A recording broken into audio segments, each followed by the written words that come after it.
right, so for more now on the Qwaqwa shutdown and the water crisis in the Maluti-a-Phofung municipality, we're joined now by the Water Affairs Department spokesperson, Sputnik Ratau, who joins us live from our studios in Pretoria. Good afternoon to you. Thank you so much for coming through. So we know that the minister was in Qwaqwa last weekend, has allocated an amount of 220 million rand to the problems in Qwaqwa. Talk to us about how the money will be used.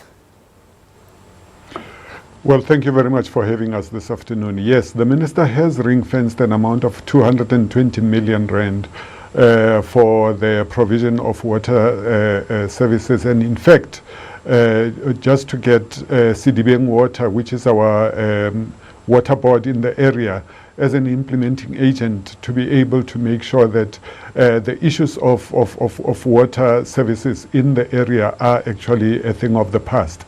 That amount will be used by CDBN Water directly in order to be able to make sure that, the infrastructure that is now not operating optimally, the infrastructure that is in disarray and all of those things is actually brought to a point of being operational, so that then we can be able to make sure that we are able to have that water running in the pipes. But also, maybe just to talk to the issue of the 5,000 water tanks, not water tankers, because there's a huge difference there. The water tanks are what we would call ordinarily the JoJo tanks, which Minister has said the 5,000 will then be placed strategically around Qwaqwa. In the meantime, that's a short-term solution in order to be able to facilitate the access of water at a shorter distance rather than the distances that the people of Qwaqwa have been walking all the time. So that in the meantime, whilst CDBN Water and the community of Qwaqwa are busy with the work that will then bring water to the pipes and ultimately to the taps is taking place. All right, so just clarity on this one, the 220 million rand that was announced by the minister on Friday, is this in addition to the 280 million rand that has already been allocated to CDBN Water? That is in addition, but you must understand that this is ring-fenced particularly to be able to look at the issues of Qwaqwa per se, whereas the 280 to CDBN Water is on a broader basis rather than just Qwaqwa. So therefore, the 220 million is ring-fenced for the issues around Qwaqwa.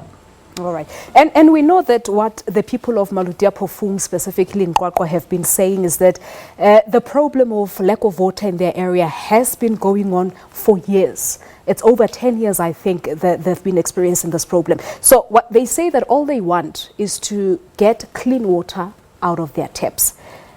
The money allocated, how soon will it address that particular problem? Because the minister also made that announcement of the 5,000 water tanks, as you say. So that's for the short term, but in the long term, what's going to be happening?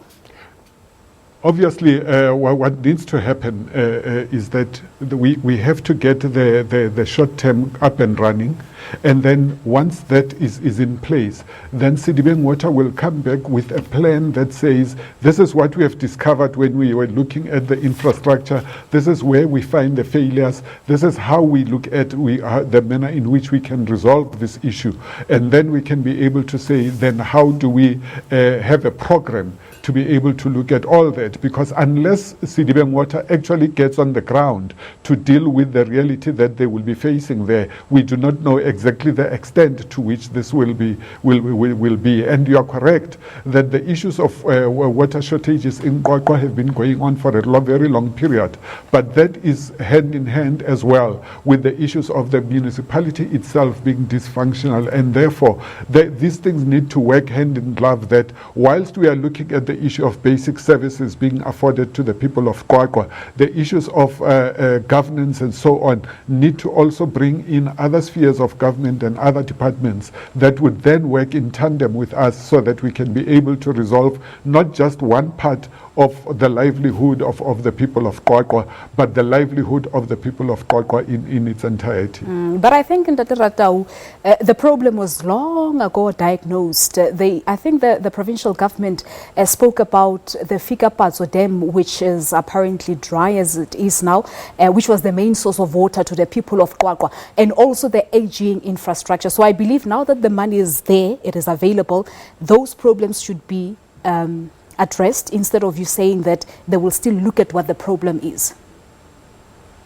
No, that issue will be addressed. By my saying they will still need to be looked at is to determine the extent of the aging of that infrastructure, because yes, you might say that the infrastructure has aged, but obviously from place to place it will be to different levels. So it will be a question of, is all of it going to be replaced, or can we refurbish part of it, and so on and so forth. So all of those decisions have got to be made at some point. All right, but one can also argue to say that years back your department had allocated money for the very same issues in Qwaqwa, but the money was returned to the department. So how are you going to ensure that that does not happen this time around, that the money is spent for what it's aimed for?